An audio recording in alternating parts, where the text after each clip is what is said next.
the date that all Jews had to leave Spain was also the 9th of Av. And it goes on. There were some terrible crusades that happened on the 9th of Av. There were particularly bad situations that happened on the 9th of Av, but then it also becomes a date where we remember and mourn anti-Semitism, the oppression of the Jewish people, beginning with the destruction of Solomon's temple all the way till today.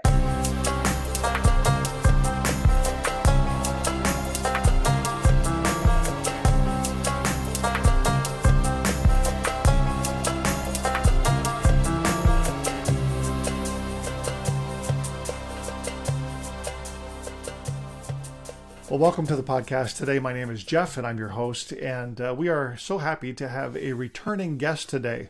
Sondra Baras is the director of CFOIC Heartland's Israel office, and the Christian Friends of Israeli Communities Heartland is the only Christian organization to focus exclusively on the communities of the heartland of biblical Israel. She lives in a small Sumerian town called Karnei Shomron, which we had a pleasure of visiting her there earlier this spring. Sondra, welcome back to the podcast. It's great to have you here. It's great to be back. In our last podcast, we talked with you about the significance of Kristallnacht and anti-Semitism. We talked biblically about the quote-unquote occupied territories. And if you didn't hear that podcast, by the way, if you're watching, listening, that would be a great one for you to go back and check out. We encourage you to do that. And if you've never listened before, Sondra, we want to just get you to please just tell us a little bit about yourself and the incredible work that you do at CFOIC. Oh, well, my pleasure. So I am not a Christian. I'm an Orthodox Jew and have found myself in a very unusual place to be the director of the Israel office of a Christian organization called Christian Friends of Israeli Communities. I actually fell into this many years ago. The organization has been around for almost 25 years. And what we do is we reach out to Christians all over the world and connect them to the Jewish communities in Judea and Samaria. This is where I live. I live in Samaria. I've lived here for many years. And from the beginning, I have been very involved, either initially volunteer and later professionally, in advocating for these communities, often referred to as the settlements. And I like to say that they're probably the single most misunderstood area of Israel. There's tremendous controversy. You referred earlier to the occupied areas. Of course, that's not a word that we subscribe to. For us, this is the heart of biblical Israel, and we have rightfully returned to land that really belongs to the Jewish people. So, this is what we're doing. We're reaching out, we're educating, we're enabling Christians to come in and actually visit these communities, not only on my porch, but on people's porches all over Judea and Samaria. And of course, we also have a lot of projects that we're involved with in the communities themselves, helping the people who live here, strengthening them, strengthening the communities. And it is all being done with the help of support coming from Christians all over the world. Well, Sondra, the 9th of Av, or Tisha B'Av, I don't know if I'm saying that right. You can correct me. This is fast approaching. I think it's starting this Shabbat, actually, the 6th of August in the evening. Can you please explain what the name means and what is it that this observance commemorates? Okay, well, it's actually very biblical. Okay, on the 9th of Av, and that would be, in biblical terms, it would be the 9th day of the 5th month. That is the day that the first temple was destroyed by Nebuchadnezzar, the emperor, king of of Babylon.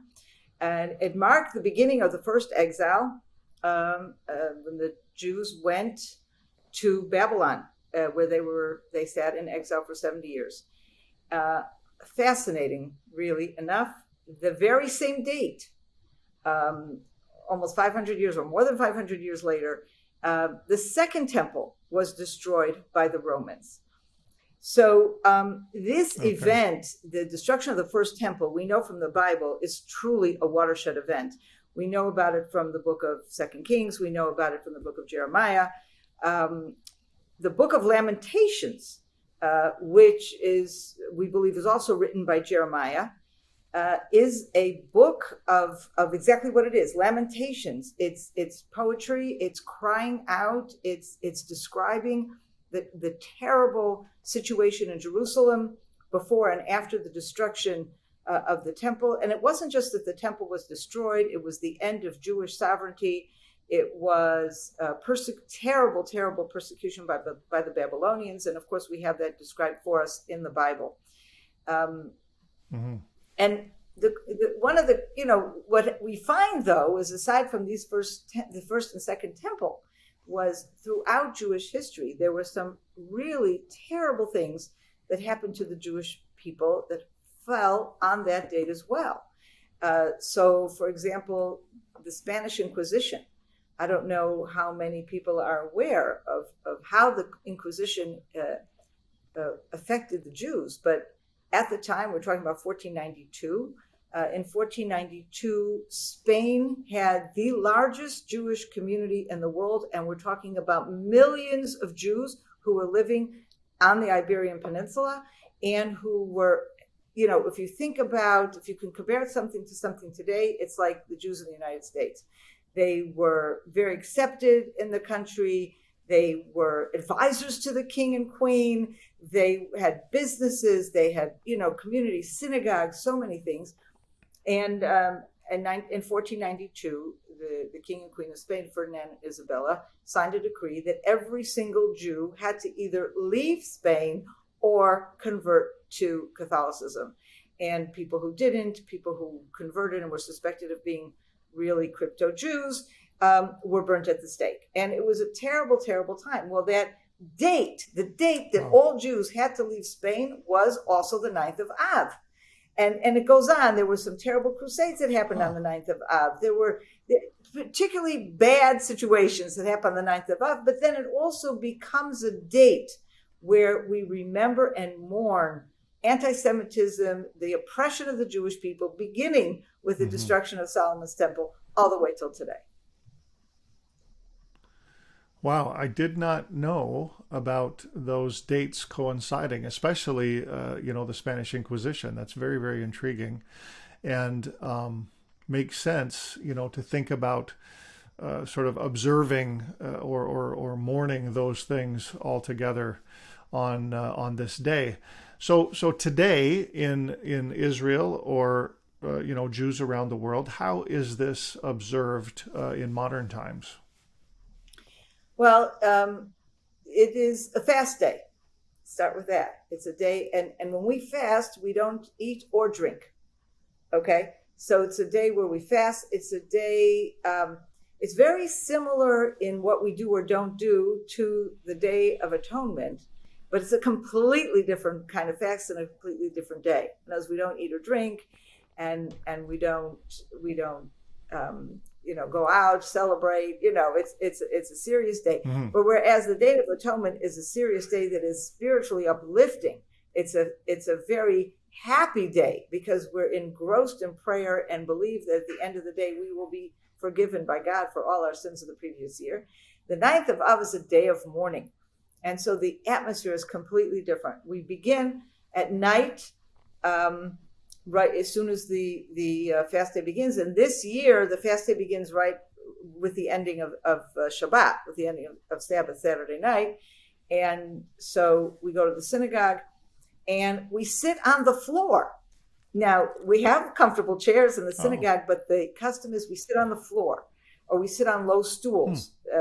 For those of us who are above 60, it's sometimes a little difficult to sit on the floor, but we have these low stools. And in fact, the synagogue, either you bring them from home, the synagogue has stacks of stools and you sit on them. This is a sign of mourning.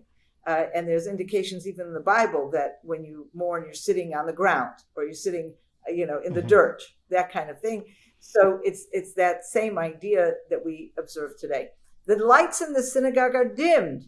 You have just enough light to read by, but all those big bright fluorescents that usually are lit are not. It's a much dimmer light. And usually when you have a prayer service, there's somebody who stands up in the middle. He's standing, what we call the bima, and he's, leading the whole congregation. Well, the people leading the service are also sitting on the floor. And what we're doing is reading from the Book of Lamentations. And our synagogue, there are 5 chapters. In our synagogue, different people take each chapter and they read it out loud. The melody is it's kind of a dirge. It's a very, it's sad. It's a, mournful tune. And it's all tradition, by the way. The same tune has been chanted, for centuries, and fathers teach their sons, etc. My husband always chants one of the chapters, and they have, 5 people, each one take a chapter and they chant it. And it's a very somber day. And then the next day, of course, there's prayers, and we don't read again the Book of Lamentations, but we have other lamentations. We have poems that have been written over the centuries, talking about people who went through a pogrom, people who suffered through one of the Crusades, writing about what happened. So it's not only something that may have happened on the 9th of Av, but for us, when you think about it, the destruction of the temple, particularly now the Second Temple, really was the catalyst for all of this. Why did all these persecutions happen? Why did the Holocaust happen? Because we weren't in our own land. We were not independent in our own land, enjoying God's favor. And so we can trace every single type of persecution against the Jewish people since the destruction of the Second Temple to that day. And so that becomes a time of remembering it. We don't go to work. Some people go to the work in the afternoon, but you're not to not go to work and have a day off and let's go have a picnic, but just to stay home and to, very often it's a day that we're not supposed to study Bible. Why? I mean, there's exceptions. Why? Because Bible is something that gives you enjoyment.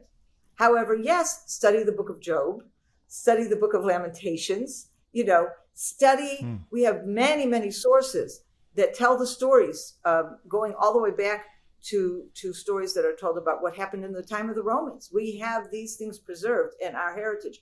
Read and study those stories. So very often, for example, in our synagogue, the rabbi gives a talk in the afternoon, and it's not a regular Bible class. It is focusing on some source that we have, and what it means for us. So very somber, very reflective day, 24-hour period. I think that's good. That helps people to understand, the scope of what it is that's kind of wrapped up in this. Sometimes it's easy to oversimplify and just say, well, it's, mourning the destruction of the first and second temple. Well, it sounds like it's a lot more than that. And I think that it's good for us to understand those things. You've talked a little bit about the history. How far back has this been commemorated? Do you know? I mean, is there reference in the Bible to this being commemorated, or has this something that's come sort of through tradition following the time of those writings? Well, it actually is mentioned in the Bible, in the book of Zechariah. Very, very interesting situation that happens here in chapter 8. There is this, it starts in chapter 7. Chapter 7, we learn that somebody sends a letter, to the priests in Jerusalem, and they're asking them a question. Now, when is Zechariah? This is taking place when they've already started to return to the land of Israel. The 70 years is over. Right. Jeremiah prophesied that there will be an exile in Babylon for 70 years. The 70 years is over. They already have people starting to come back. Let's say this is, it's taking place somewhere in the middle of, let's say, Ezra and Nehemiah. That's more the story that tells about this period.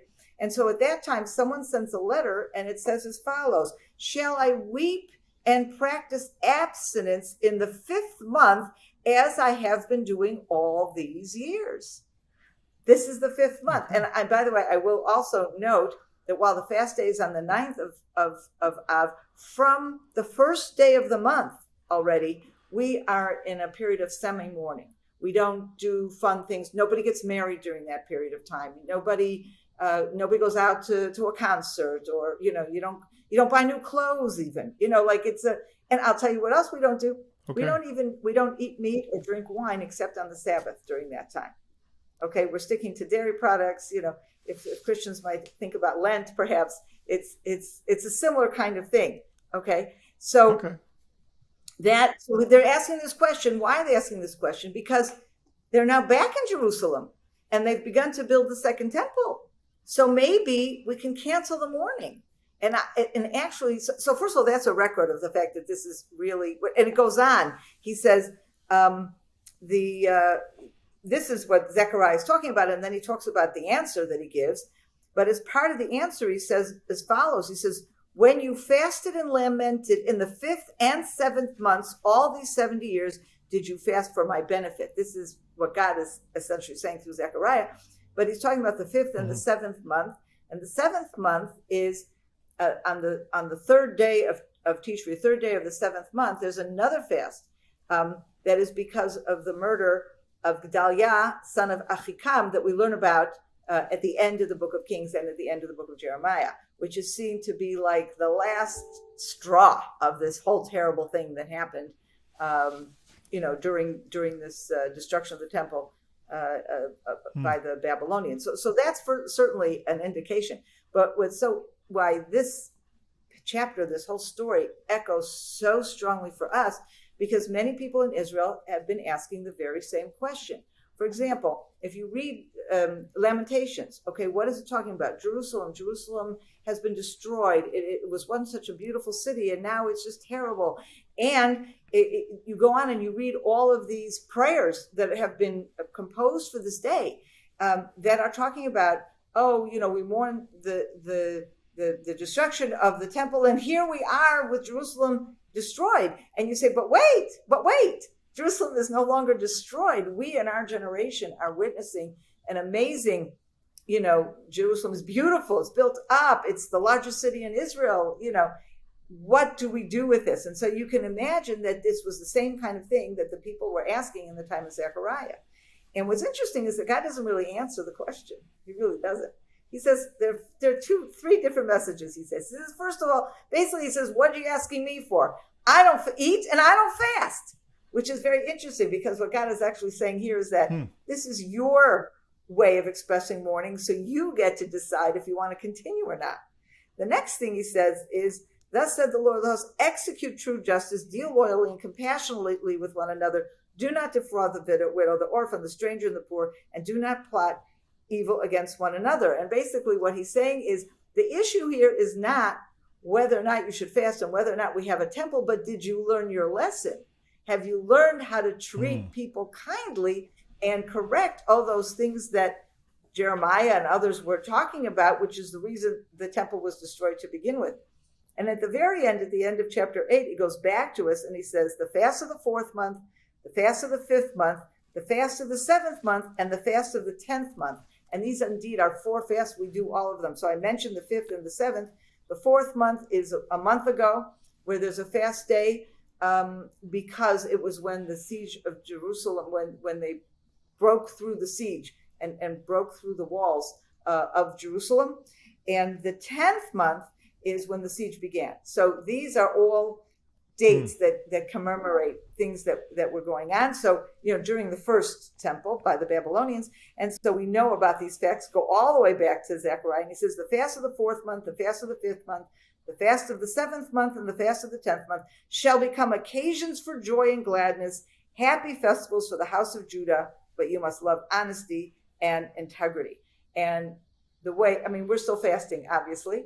And again, a lot of the fast is enabling us to remember, okay, we're in better times now, but look what we went through. But also, we're not there yet. I don't think we can say that everything is glorious and joy and happy. We're still threatened. In Israel, for example, we're threatened by enemies all the time who are fueled by the same anti-Semitism that brought us the various oppressions we had over the centuries. Mm-hmm. Well, that's a tremendous overview, and you answered some of my questions even as you were speaking, but I did want to reference that text in Zechariah 8:19 and the prophetic words there, that these fasts will eventually become, joyful and glad occasions and happy festivals for the house of Judah. So, not to put you on the spot, but when do you think this might be fulfilled? Well, we're all waiting for Messiah. Christians are waiting for him for the second time. We believe he hasn't come yet. But there's no question, if we go through the various prophetic words in the Bible that talk about it, Isaiah, just think about Isaiah 2, is just such a beautiful, beautiful, description. And it's certainly a time of joy. It's a time, if you think about it for a second, Isaiah says, let us go up to the mount of the Lord, to the house of the God of Jacob, that he may instruct us in his ways and that we may walk in his paths, for instruction shall come forth from Zion, the word of the Lord from Jerusalem. So the basis for all of us is that there has to be a universal recognition that it is God who reigns in this world. So we're quite far from that right now. Thus he will judge among the nations and arbitrate for the many peoples, and they shall beat their swords into plowshares, their spears into pruning hooks. Nation shall not take up sword against nation. They shall never again know war.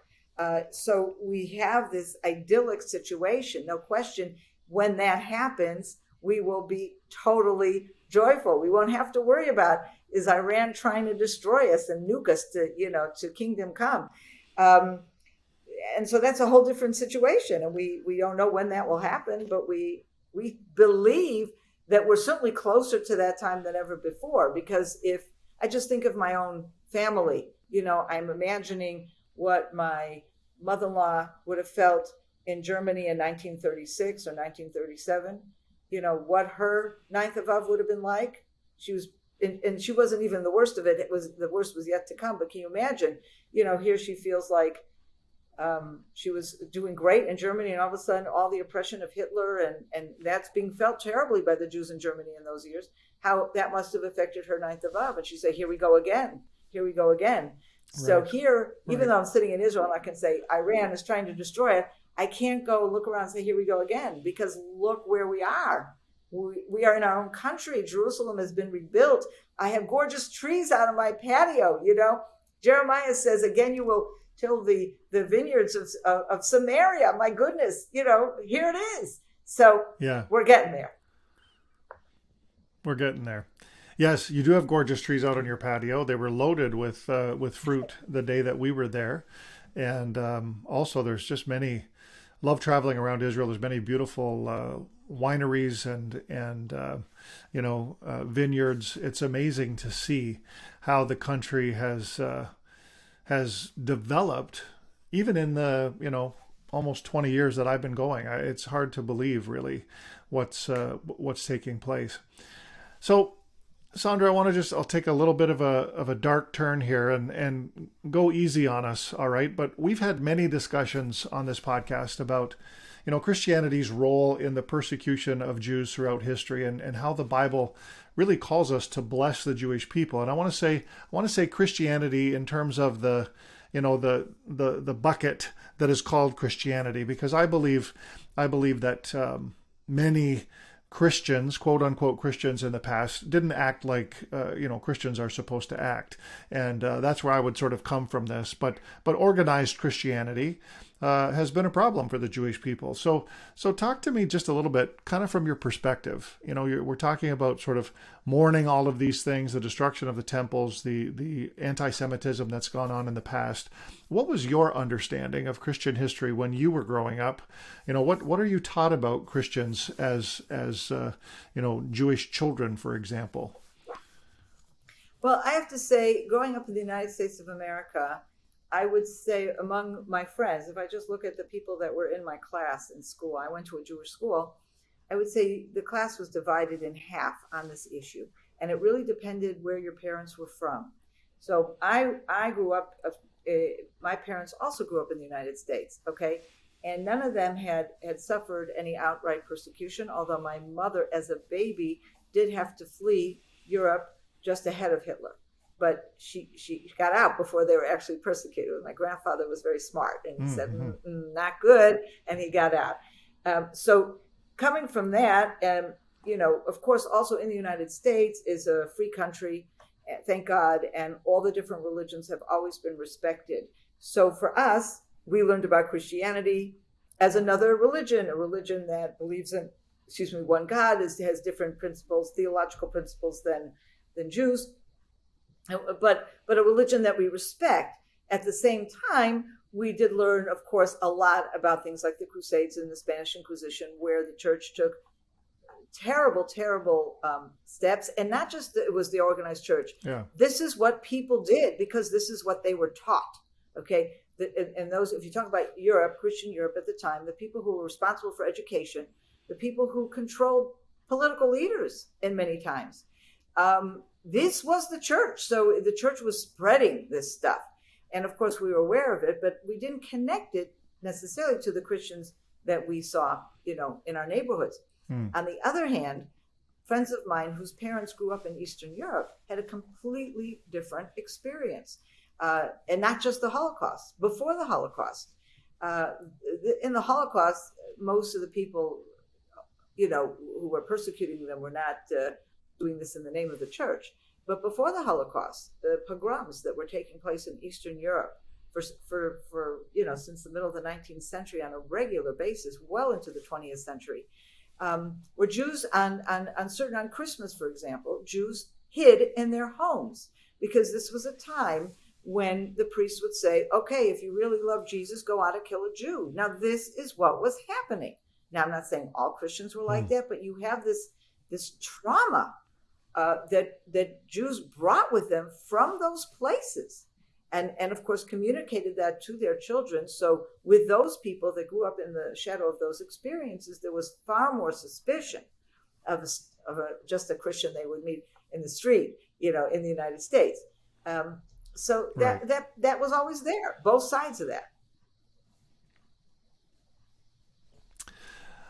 Thank you. I think that really does help. And honestly, that's one of the first times, that I've encountered your response, that you were taught to sort of respect Christians as people who, believed a little different way than you and so on.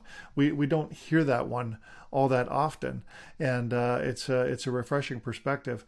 I do want to say, kind of on behalf of my tribe, that I'm sorry. We Christians, sort of quote unquote Christians, have been horrible to the Jewish people in the past, and we're doing our part in our little corner of Christianity to teach the opposite approach, and that is that we need to support and that we need to bless Israel. And I know that you have met with and come across and work with many Christians who are in that same camp.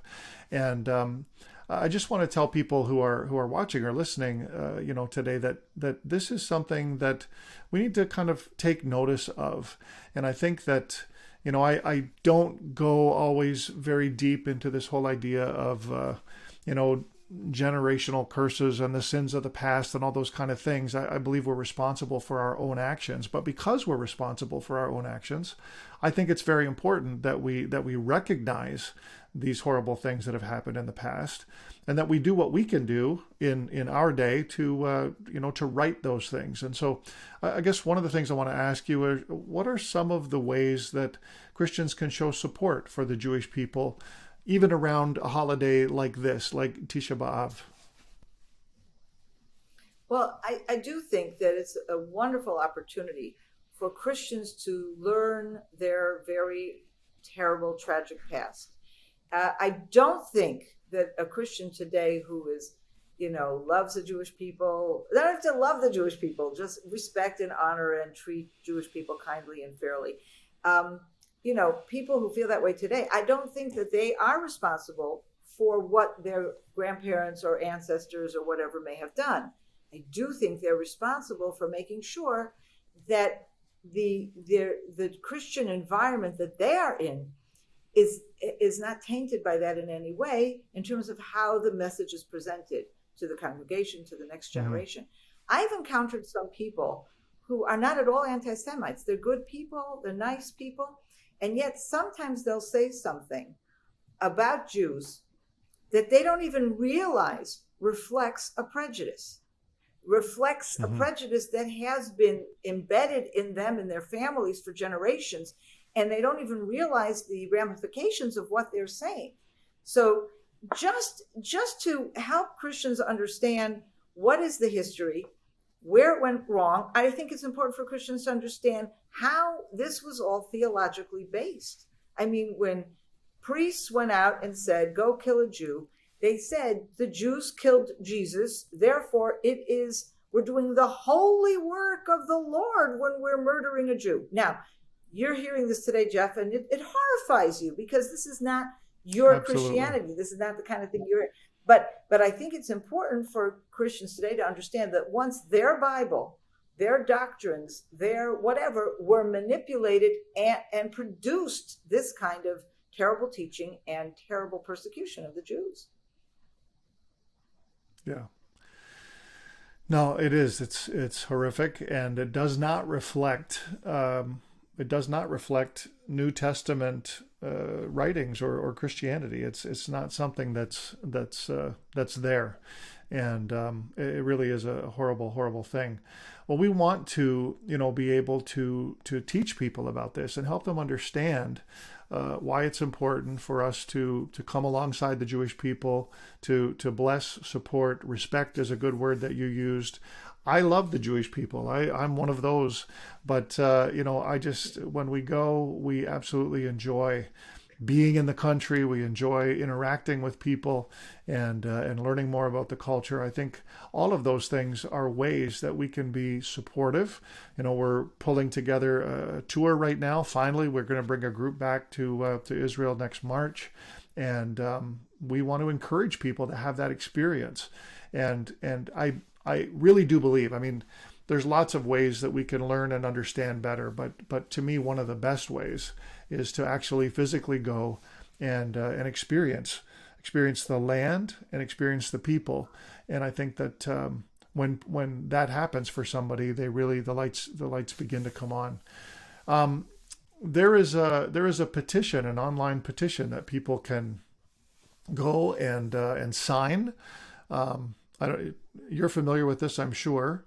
If people want to go, it's 9-av.com, 9-av.com, and you can go and sign a petition and learn about ways that you can support the Jewish people on the 9th of Av. I would encourage you to do that. And Sondra, just maybe one last question. How can Christians learn more about supporting the specific work that you do? And can you recommend any other places where they can go and learn about Tisha B'Av that we've been discussing today? Well, I do want to encourage people to get onto our website at CFOIC.com. And there, first of all, there's a lot of educational material, and we do have more articles and films and that kind of thing that we've done about the 9th of Av. And I would just, urge anybody to get on the website, send me an email, and I can send you links to those particular resources if you're not finding them yourself. We are doing, and I believe what Christian Friends of Israeli Community stands for, is a complete reversal of that history. So if in the past Christians were involved in persecuting Jews and murdering Jews and preventing the reestablishment of a Jewish home in Israel, that has changed. And today, Christians really have the opportunity to support the people in the very heart of biblical Israel. And that's really what we're doing. And we have, whether you're talking about senior citizen centers, some of whom there's still some Holocaust survivors amongst us today. So that's even a more special kind of support, not just supporting seniors, but supporting the people that were hurt in the most horrible way from this anti-Semitism. But, supporting children, supporting people with needs, whatever it may be, this is an opportunity that we have created, Jews and Christians together, Christians reaching out to us in Israel and saying, this was a horrible past, but today we can change the future. And the future is not just respect, but the future can also include partnership. And if both Jews and Christians read the Hebrew scriptures, which represents about 80% of the Christian Bible, then both Christians and Jews can stand behind this idea of a return and a restoration of Israel. And in fact, if we were talking about Zechariah, there is this wonderful verse in chapter 8. There shall yet be old men and women in the squares of Jerusalem, each with staff in hand because of their great age, and the squares of the city shall be crowded with boys and girls playing in the squares. And if you come not just to Jerusalem, but you come to Judea and Samaria, you can see that. And the fact that we're able to see that again here, where I am in Samaria, there were no Jews living here since the Assyrians destroyed the northern kingdom. That was already like 120 years before the destruction of the temple. And here we have recreated Jewish life here with children and elderly in the centers of the towns. And you, Christians, our Christian friends, can really be a partner in fulfilling these and so many other prophecies.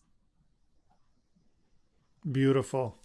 Well, we encourage you as listeners and viewers to really check that out and consider taking advantage of some of these opportunities. Come on our tour.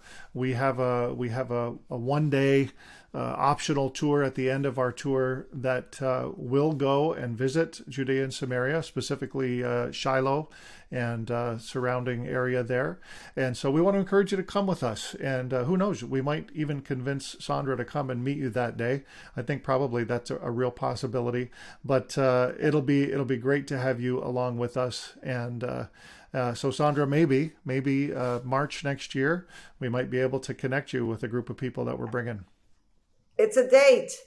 Thanks for watching. You can listen to this entire podcast on your favorite audio podcast platform. Find the link below. And while you're at it, don't forget to click subscribe and follow us on Facebook so you can stay connected to First Century Foundations.